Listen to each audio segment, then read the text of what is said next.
হানজালার গোসল হয়েছিল তৃতীয় আসমানে জমজমের পানিতে। হযরত হানজালা রাদিয়াল্লাহু তাআলা আনহু তিনি সদ্য বিবাহ করেছেন। ওই সময় আমাদের প্রিয় নবী সাল্লাল্লাহু আলাইহি ওয়াসাল্লাম সাহাবীদেরকে বললেন, আমার সাহাবায়ে কেরাম, তোমরা উহুদের যুদ্ধের জন্য প্রস্তুতি গ্রহণ করো। রাসূলুল্লাহ সাল্লাল্লাহু আলাইহি ওয়াসাল্লাম হযরত হানজালা রাদিয়াল্লাহু তাআলা আনহুকে বললেন, হানজালা, তোমাকে যুদ্ধে যেতে হবে না। তখন হানজালা রাদিয়াল্লাহু তাআলা আনহু বললেন, ইয়া রাসূলুল্লাহ, আপনি যুদ্ধে যাবেন, কাফেরদের সঙ্গে যুদ্ধ করবেন, আর আমি সেখানে না গিয়ে স্ত্রীর সঙ্গে আমোদ প্রমোদ করব? এটা আমি সহ্য করতে পারবো না, আমাকেও যুদ্ধে নিয়ে চলুন। রাসূলুল্লাহ সাল্লাল্লাহু আলাইহি ওয়াসাল্লাম তখন বললেন, হানজালা, আমি তোমাকে আদেশ দিলাম, তুমি বাড়িতে থাকো, তোমাকে যুদ্ধে যেতে হবে না।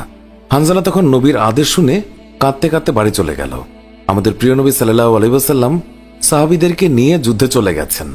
এদিকে সাহাবী হানজালা তার স্ত্রীর সঙ্গে রাত কাটানোর পর তার উপর গোসল ফরজ হয়ে গিয়েছে, তাই সে গোসল করতে গেছেন, পানি নিয়ে দাঁড়িয়েও গেছেন। এই সময় মদিনার গলি থেকে কেউ একজন চিৎকার করে বলছিলেন, মদিনার মুসলমানরা, তোমরা কার জন্য জীবিত থাকবে? তোমাদের প্রিয় নবীকে কাফের মুশরিকরা শহীদ করে দিয়েছে। এই কথা যেই মাত্র হানজালার কানে পৌঁছালো, তখনই তিনি পানির বালতি ফেলে দিয়ে তার স্ত্রীর কাছে গেল এবং তার স্ত্রীকে বলল, হে আমার স্ত্রী, তাড়াতাড়ি আমার তলোয়ারটা দাও। যে কাপুরুষরা আমার নবীকে শহীদ করেছে, যে কাফেররা বিশ্বনবী হযরত মুহাম্মদ সাল্লাল্লাহু আলাইহি ওয়াসাল্লামকে হত্যা করেছে, আমি তাদেরকে ছাড়ব না।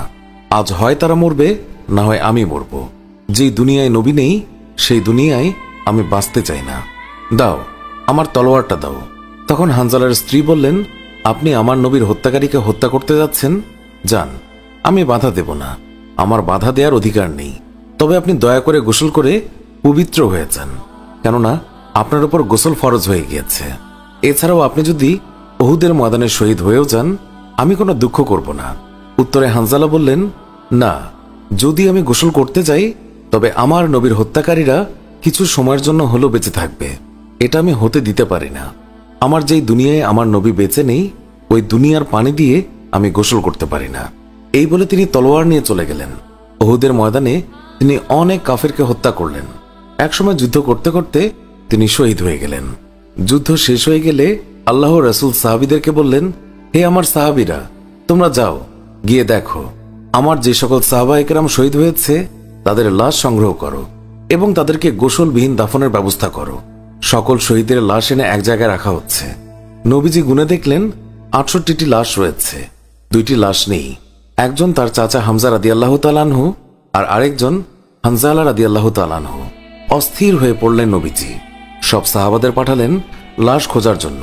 হঠাৎ বোরখা পরা এক মহিলা এসে দাঁড়ালেন নবীজির কাছে। নবীজি তাকে চিনলেন না। মহিলা বললেন, শুনুন ইয়া রাসূলুল্লাহ, কাল আপনি একটা বিয়ে পড়িয়েছিলেন, মনে আছে? নবীজি বললেন, হ্যাঁ, আমি তো হানজালার বিয়ে পড়িয়েছি, যার বিয়ের খুশিতে আমি খুরমা খেজুর ছিটিয়েছিলাম। মহিলা বললেন, ইয়া রাসূলুল্লাহ, আমার হাতটা দেখেন, হাতের মেহেদি এখনো শুকায়নি। কাল বিকেলে বিয়ে হয়েছিল, আর রাতে উহুদের যুদ্ধের জন্য বের হয়ে যান হানজালা। ওনার ওপর গোসল ফরজ হয়েছিল, কিন্তু উনি গোসল করে বের হতে পারেনি। যাওয়ার আগে শুধু বলে গেছেন, যদি বেঁচে থাকি তাহলে দেখা হবে দুনিয়ায়, আর যদি শহীদ হয়ে যাই তাহলে দেখা হবে জান্নাতে। নবীজি কাঁদছেন। মহিলা বললেন, ইয়া রাসূলুল্লাহ, শহীদের তো আপনি গোসল দেন না, আমার স্বামীকে আপনি একটু গোসল করিয়ে দেবেন। নবীজি সম্মতি প্রকাশ করার পর একজন সাহাবী দৌড়ে এসে বলল, ইয়া রাসূলুল্লাহ, হানজালাকে পাওয়া গেছে। সবাই গেলেন, গিয়ে দেখলেন সাদা কাফনের ভিতরে লাশের মাথায় পানি। নবীজি হানজালার মাথায় হাত দিলেন। জিবরাইল আলাইহিস সালাম আসলেন নবীর কাছে, এসে বললেন, ইয়া রাসূলুল্লাহ, হানজালার কোরবানিতে আল্লাহ পাক এতটাই খুশি হয়েছে যে আমার বাহিনীকে আদেশ করলেন তাকে নিয়ে আসতে। ইয়া রাসূলুল্লাহ, আমরা ফেরেশতারা তাকে তৃতীয় আসমানে নিয়ে জমজমের পানি দিয়ে গোসল করিয়েছি এবং তার শরীর থেকে যে সুগন্ধ পাচ্ছেন, এটা আল্লাহ পাকের বিশেষ খুশবু, মেশক আম্বর আতরের ঘ্রাণ। আমরাই ওনাকে কাফনের কাপড়ে আচ্ছাদিত করেছি। আল্লাহ তার প্রিয় মানুষকে কি পরিমাণ ভালোবাসেন, কি পরিমাণ সম্মানিত করেন, তা আমাদের পক্ষে কল্পনা করাও সম্ভব নয়। শহীদগণকে গোসলবিহীন দাফন করা হয়, কারণ কিয়ামতের ওই কঠিন দিন যখন মহান আল্লাহ রাব্বুল আলামিন বিচারের জন্য বসে যাবেন, তখন এই সাহাবায়ে কেরাম আল্লাহর সামনে দাঁড়িয়ে যাবে। মহান আল্লাহ রাব্বুল আলামিন তাদেরকে জিজ্ঞাসা করবেন, বান্দারা, তোমাদের এই অবস্থা কেন? তারা তখন বলবে, রাব্বুল আলামিন, আপনি তো জানেন আমরা আপনার ওই সকল বান্দা যারা আপনার বিরুদ্ধে যে সকল কাফের মুশরিক কথা বলে তাদেরকে হত্যা করতে গিয়ে শহীদ হয়ে গিয়েছিলাম। আল্লাহ তাআলা বলবেন, ও আমার বান্দারা, তোমরা যারা আমার জন্য তোমাদের জীবনের মায়া ত্যাগ করেছিলে, তার জন্য আমি তোমাদেরকে আজ বিনা হিসাবে জান্নাত দান করলাম। সুবহানাল্লাহ। সুপ্রিয় দর্শক, এর সাথেই শেষ হচ্ছে এখনকার ভিডিওটি ভালো লাগলে লাইক দিন, আপনার প্রিয়জনদের মাঝে শেয়ার করুন।